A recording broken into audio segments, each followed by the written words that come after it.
2024 लोकसभा चुनाव से पहले सबसे बड़ा सवाल यह बना हुआ है कि विपक्ष के आईएनडीआईए और बीजेपी की अगुवाई वाले एनडीए में कौन ज्यादा मजबूत है।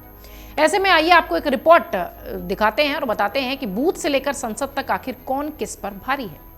देश में 2024 में होने वाले लोकसभा चुनाव के लिए सत्ताधारी और विपक्षी दलों की तैयारियां शुरू हो चुकी हैं। विपक्ष ने अपने गठबंधन का नाम आईएनडीआईए रखा हुआ है।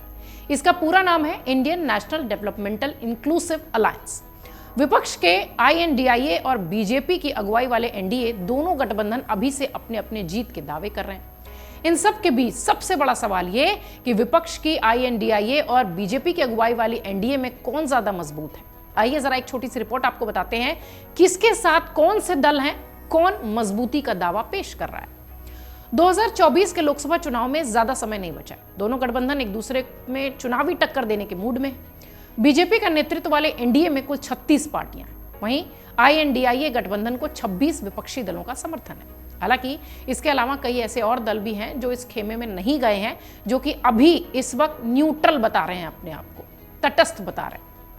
आइए सबसे पहले आपको यह बताएं कि लोकसभा और राज्यसभा में कौन कितना ताकतवर है। इस रिपोर्ट के जरिए यह स्थिति भी स्पष्ट करते हैं। सबसे पहले जानते हैं कि संसद में विपक्ष के गठबंधन यानी आईएनडीआईए की कितनी ताकत है।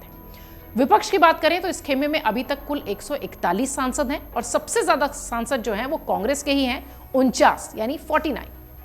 कांग्रेस के 49, डीएमके के 24, टीएमसी के 23, जेडीयू के 16, उद्धव ठाकरे की शिवसेना के 6, समाजवादी पार्टी के 3, आम आदमी पार्टी के 1 और शरद पवार की एनसीपी के 3 लोग हैं। इसके अलावा इंडियन यूनियन मुस्लिम लीग के 3, झारखंड मुक्ति मोर्चा के 1, सीपीआईएम के 3, सीपीआई के 2, केरल कांग्रेस के 1 और नेशनल कॉन्फ्रेंस के 3 सांसद हैं। आरएसपी और एमडीएमके और वीसीएके के भी 1 से 1 सांसद हैं जो कि विपक्षी टीम में दिखाई पड़ते हैं। आईएनडीआईए की कई ऐसी पार्टियों के पास संसद में एक भी सदस्य नहीं है, जिसमें कि आरजेडी है, पीडीपी है, केएमडी है, आरएलडी है, अपना दल है। कई सारे ऐसे लोग हैं जिसमें कि इनके एक भी सांसद नहीं दिखाई पड़ते। अब एनडीए की बात करें तो इनके खेमे में कुल 332 सांसद आते हैं। सबसे पहले सदस्य जो हैं वो बीजेपी के पास हैं। सबसे ज्यादा एक तरीके से कह लीजिए 301 सांसद बीजेपी के हैं, जिसमें कि शिवसेना एकनाथ शिंदे गुट के पास 13, पशुपति पारस की जो लोक जनशक्ति पार्टी है उसके 6 सदस्य हैं। अजीत गुट की एनसीपी, ये सारे नाम इसलिए हम जोड़ रहे हैं क्योंकि ये वो ताजा मामले हैं जो कि अभी साथ में जुड़े हुए दिखाई पड़ रहे हैं। अजीत गुट की एनसीपी के पास 2, अपना दल जो अनुप्रिया पटेल की है, माफ कीजिएगा, उसके 2 सांसद हैं। 9 ऐसे दल हैं जिनके पास 1 सांसद है। वहीं 24 ऐसे दल हैं जिनके पास कोई भी सांसद नहीं है, लेकिन वो एनडीए के खेमे में हैं। अब समझिए कि ऐसे कौन से दल हैं जिनके पास एक भी सांसद नहीं है। Republican Party of India, Pawan Kalyan की जनसेना, जननायक जनता पार्टी, तमिल मनीला कांग्रेस, जीतन राम मांझी की Hindustani Awam Morcha, IPFT, Ralospa, Bodo People's Party, BDJS, PMK, Kerala Congress, इस तरीके की तमाम ऐसी पार्टियां हैं। जनसुराज, शिरोमणि अकाली दल, ये वो तमाम ऐसे नाम हैं जिनकी एक भी सांसद नहीं है, लेकिन वो पार्टी में शामिल है। इस बीच अब यह दावा किया जा रहा है कि आईएनडीआईए गठबंधन से 12 छोटे राजनीतिक दल और भी जुड़ सकते हैं मुंबई की बैठक के बाद। इन दलों में कई सारे नाम हैं जो कि अभी चर्चा का विषय बने हुए हैं। महाराष्ट्र के 12 छोटे दल एमवीए में अलग अपना ग्रुप बनाना चाहते हैं और बीजेपी के खिलाफ अभियान चला रहे हैं।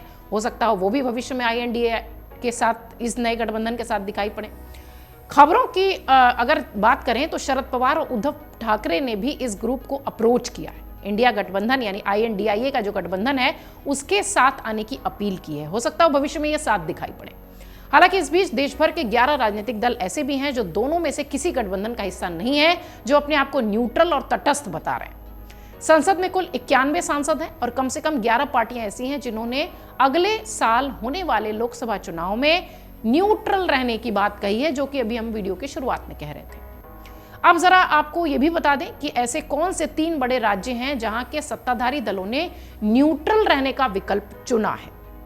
3 बड़े तटस्थ दल वाईएसआर कांग्रेस, बीआरएस और बीजेडी, यानी आंध्र प्रदेश, तेलंगाना और ओडिशा।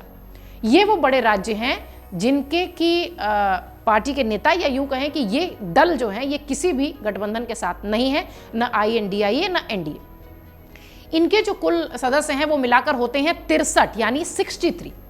ये ऐसे राज्य हैं जहां कभी कांग्रेस जो है अभी तक विपक्ष स्थिति में नहीं दिखाई पड़ी है और अब भी नजर नहीं आती है। कांग्रेस और 25 विपक्षी दलों ने बीजेपी के नेतृत्व वाली एनडीए से मुकाबला करने के लिए आईएनडीआईए गठबंधन की शुरुआत की थी और एनडीए में 38 पार्टियां इस वक्त हैं, ये आप कह सकते हैं। अब आपको जरा संक्षेप में यह भी बता दें कि वो कौन सी बड़ी पार्टियां हैं जो कि गठबंधन का हिस्सा नहीं है। वो हैं वाईएसआर कांग्रेस पार्टी, बीजू जनता दल, भारत राष्ट्र Samithi, Bahujan Samaj Party, All India Majlise Ittehadul Muslim, Telugu Desam Party, Shiromani Akali Dal, All India United Democratic Front, Janata Dal जो सेक्युलर है और राष्ट्रीय लोकतांत्रिक पार्टी। इसके साथ साथ शिरोमणि अकाली दल भी इस वक्त किसी भी गठबंधन के साथ नहीं है। जिन पार्टियों के सांसद नहीं है उनके गठबंधन में आने से किसे फायदा होगा, ये भी राजनीतिक विश्लेषक कह रहे हैं। कई सारे राजनीति के जानकार कहते हैं कि ये दोनों ही गठबंधनों के लिए अहम है। कई बार ग्राउंड पर समीकरण मजबूत करने के लिए ऐसे गठबंधन किए जाते हैं। इस गठबंधन का असर क्षेत्र, जाति, भाषा और समुदाय के हिसाब से होता है, दिखाई पड़ता है हमेशा हर राज्य में। एक उदाहरण भी कई सारे राजनीतिक विश्लेषक देते हैं। वो कहते हैं कि जयंत चौधरी की आरएलडी को अगर उदाहरण के रूप में ले तो उनके एक भी सांसद नहीं है। विधानसभा में 6 सदस्य हैं। आरएलडी का प्रभाव सिर्फ पश्चिमी यूपी तक सीमित है। उसके बावजूद भी कई सारे ऐसे दल हैं जो कि बड़े दल जो कि चाहते हैं कि आरएलडी उनके साथ दिखाई पड़े, जयंत चौधरी उनके साथ नजर आए। कुछ हद तक हरियाणा, राजस्थान में भी आरएलडी की मतलब जो वर्चस्व कह लीजिए, प्रभाव कह लीजिए, दिखाई पड़ता है। हालांकि इससे पार्टी को बहुत ज़्यादा फायदा नहीं मिला है। जाट बिरादरी जो है वो आरएलडी की पकड़ मानी जाती है। इसी तरह अगर देखें तो बिहार में ऐसे दल हैं, यूपी में सुभा सपा है, निषाद पार्टी है। इन सब की सांसद नहीं है, लेकिन क्षेत्रीय और जातीय आधार पर इनकी पकड़ बहुत मजबूत है। इनको कोर वोटर्स के रूप में भी शामिल किया जाता है और कोशिश ये होती है कि इनका प्रभाव भी बड़े राजनीतिक दल अच्छे से ले पाए। अब इस रिपोर्ट का जो पूरा जिस्त है वो हम आपको बता दें कि आईएनडीआईए और एनडीए का जो दोनों ही गठबंधन है वो इस वक्त इस तैयारी में है अपने आप को लोकसभा चुनाव से पहले ये दिखाने में कि कौन ज्यादा मजबूत है। ये सारे आंकड़े जो हमने आपको इस रिपोर्ट में दिए, ये आंकड़े लोकसभा चुनाव से पहले इधर से उधर भी हो सकते हैं, क्योंकि चुनाव से पहले कौन किसके पाले में होगा ये अभी से भविष्यवाणी कर पाना नामुमकिन है। अमर उजाला अब आपके टीवी पर भी। अपने स्मार्ट टीवी पर यूट्यूब पर सर्च करें अमर उजाला, चैनल सब्सक्राइब करें और देखें ताजा खबरें, वो भी HD क्वालिटी में। और हाँ, बेल आइकन दबाना ना भूलें ताकि हर खबर हो आपके घर। अमर उजाला, निष्पक्ष, निर्भीक, निरंतर।